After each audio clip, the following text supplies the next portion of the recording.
We're very sorry we have been a bit MIA with our videos lately. It's Phoebe's fault, essentially. I mean, yeah, I was going to defend myself, but it's entirely No, my fault. it's not, but about a month ago she did piss off. Welcome, this is my new apartment. New AwkTalk couch. Yes, well, we're going to alternate. This is our Brisbane studio. Basically, we're going to be chatting about a topic today for our AwkTalk, and it is... Fuck, get out! Are we going to be talking about a topic? We are talking about contraceptive methods, or just contraception.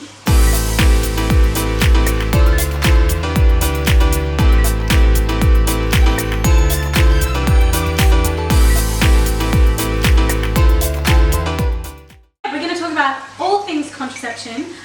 So we've again broken up this AwkTalk into 3 sections. We're going with M words this week. Okay. So the M words are methods, my option, That's which is kind of a stretch, Emily, but we'll let it struggle. slide. And misconceptions. Shall we start? Shall we start? So our first topic is going to be methods. I was really surprised when we were doing research about how many methods there actually are to prevent you. People have pretty well thought this out. The first group of contraceptive methods that we will be discussing is called long-active reversible contraceptive methods, also known as LARSM. What? Okay, so options that fall under this category include contraceptive implants. So the contraceptive implant, which is known as the bar, it's a plastic rod that is placed just under the skin in your arm, under this tuck shot area right here, and it slowly releases a small dose of the hormone progesterone. No, progesterone. Progesterone. Did you say pedestrian? Progesterone. Progesterone. Sorry, you just had to turn off the fish tank filter because it was loud. It was a bit loud. Also, it gave me some time to revise the word progesterone. No. Fuck. Progesterone. The bar releases the hormone progesterone, which stops the ovaries from releasing an ego. A big gal ego. If you've seen our period AwkTalk, you'll know all about egos. So for most women, it usually stops the bleeding, like, altogether, or it at least, like, slows it down, like the frequency and the flow. So the second is the IUD, which is a small contraceptive device that is placed inside the uterus. In your uterus? Actually in it? We'll go with it. Yeah, I'm pretty sure it is. It can usually just be shoved up there in your GP's room, essentially. There's 2 different types of IUDs. The first one is called the copper IUD. Okay, what does that do? So this lasts for about 5 to 10 years, and this device actually doesn't contain any hormones, so it's quite a natty. What? Yeah, it's quite a natty treat. Instead, it actually uses the properties from copper to hinder the sperm's mobility. So basically, when sperm gets up there, the copper so it doesn't actually stop your ovulation, so you still get a period, and some women find that their periods are a bit heavier and a bit longer as well in this option for the first 6 months or so. But basically you're still ovulating, you're still having a natural cycle, which is a cool option. But I don't really want longer periods. No. And I also don't want a baby. The second option is the hormonal IUD, also known as the Marina. So this one's quite common. The boat harbour. The boat harbour, you know. To have a marina. The dock. You've been there? There's Cafe Bellina, a couple of nice restaurants around there. No, not that marina. This is a marina. This device lasts for about 5 years and it contains a small amount of that progesterone. Progesterone. Did I say that right? I think you did. So this thins the lining of the uterus and thickens the mucus in the cervix, which if you've, again, watched our period AwkTalk, you'd understand all about the thick, plushy cervix that sperm has a hard time surviving in. Isn't it when it's thick and plushy it's good? Yeah, I just realised that. Have you watched that period AwkTalk? Disgusting. Sorry, it thins the lining. Oh! There we are. Let's do that again. So the second IUD option is called the Marina, which also is known as boat harbour. It releases a small amount of progesterone, which thins the lining of the uterus. Uterus. This results in sperm having a hard time to survive in there.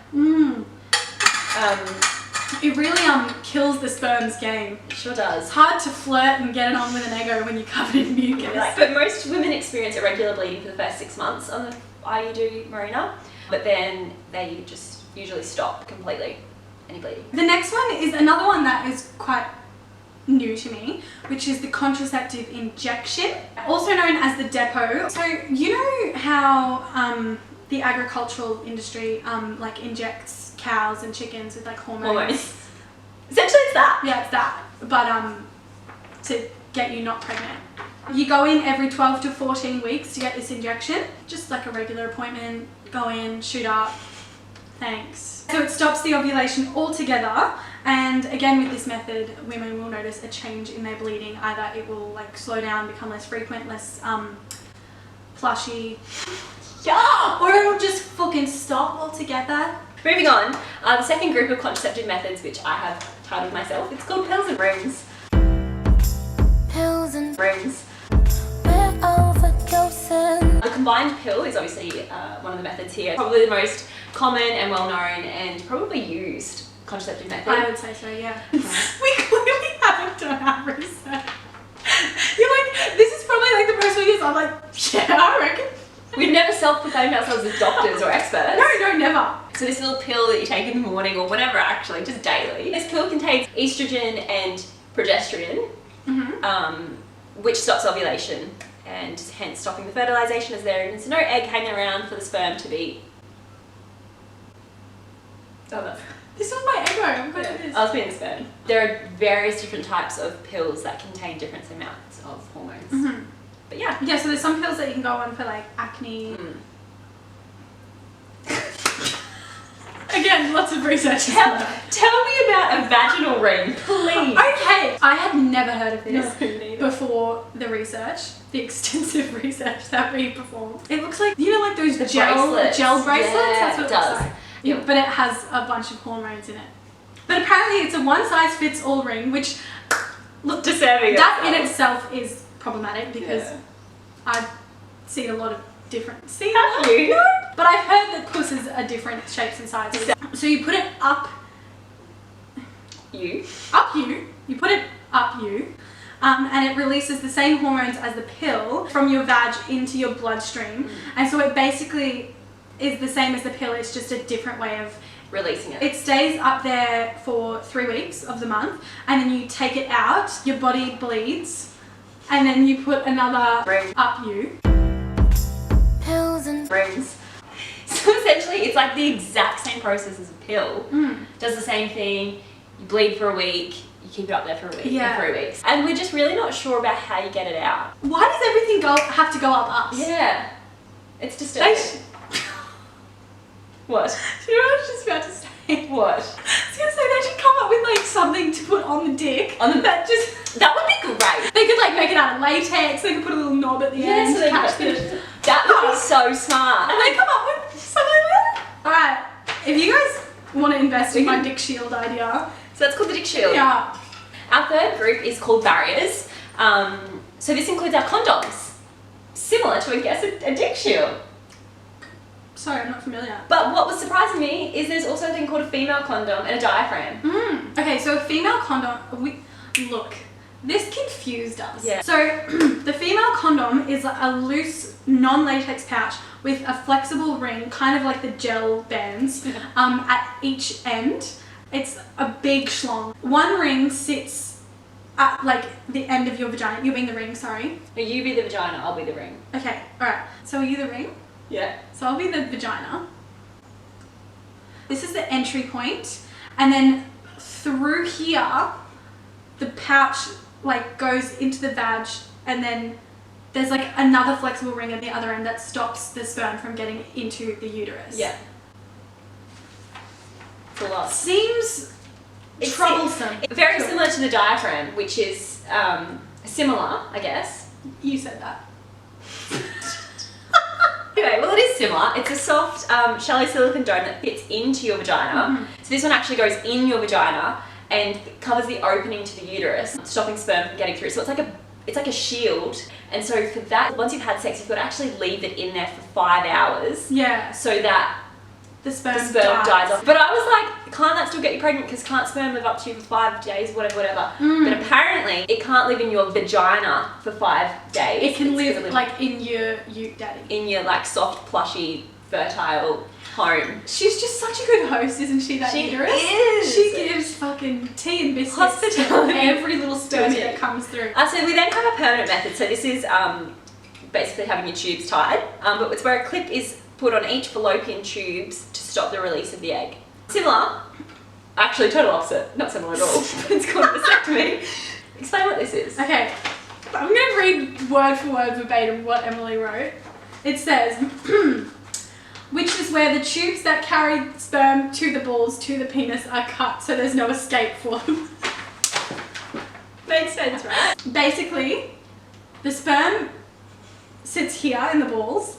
Essentially, no one gives a shit anyway. You just snip it so that the ball sperm can't get through the penis. Yeah, this is for women. Who gives a Finally, we have our natural methods, and no, the pull-out method doesn't classify as a natural contraceptive method. In fact, it doesn't classify as a contraceptive method at all. This is a bit fairy, up with fairy, a bit weird. But anyway, it's like where you test your temperature to know when you're really fertile. And So this is strictly for vegans and people who live in Byron and people on acid. yeah, basically, your temperature can tell when you're like ovulating and basically just abstain from having sex during that time. I'm really struggled with that word. I love how you looked at me like, it's not the right word. Did I say that right? No one's going to do that we're listening to. Well, probably don't. You'll probably get pregnant. Yeah, that's just pull out. PPP. Okay, so the last option is emergency contraception. So this is otherwise known as Plan B or the morning after pill.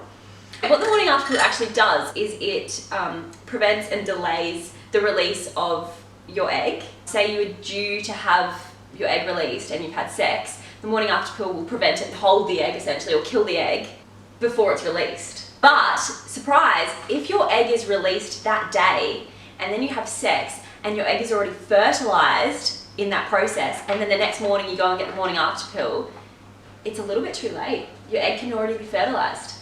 Should have pulled out. Absolutely.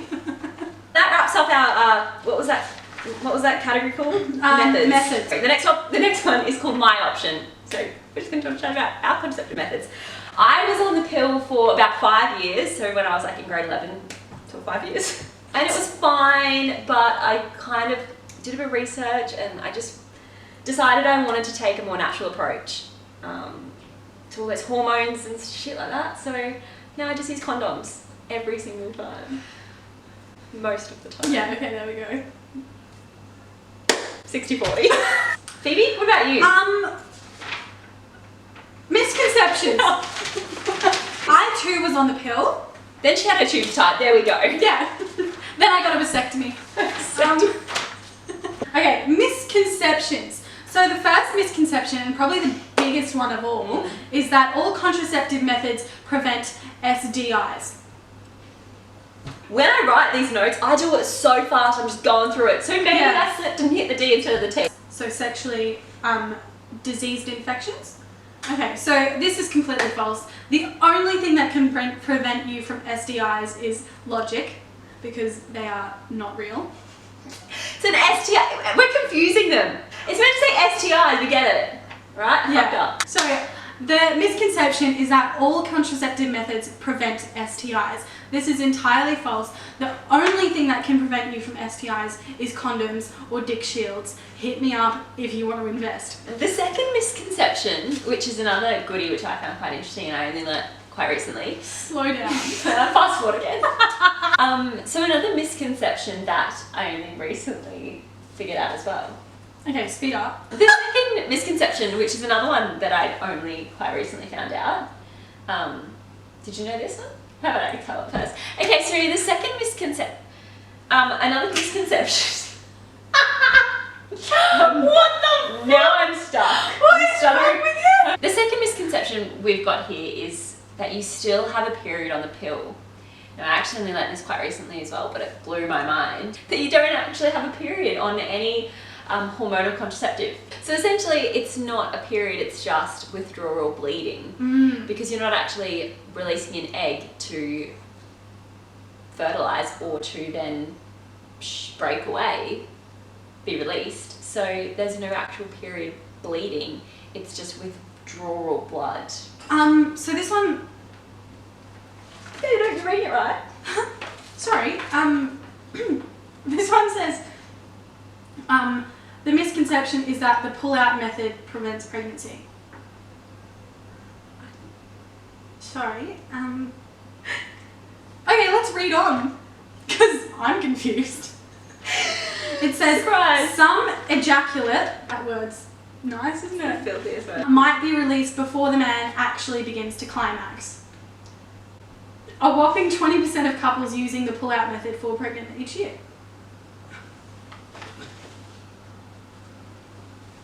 Nah. 20%? Okay, that's pretty small odds. Okay, moving on. The final misconception is that you're fine if you don't have sex when you're ovulating. Technically, kind of semi-true, but ovulation can fluctuate each month. So actually pinpointing the exact time that you're ovulating can be really, really challenging. But also, even in that case, sperm can stay alive, like we said before, in your really hospitalized uterus. Hospitalized. Is your uterus okay? There you go.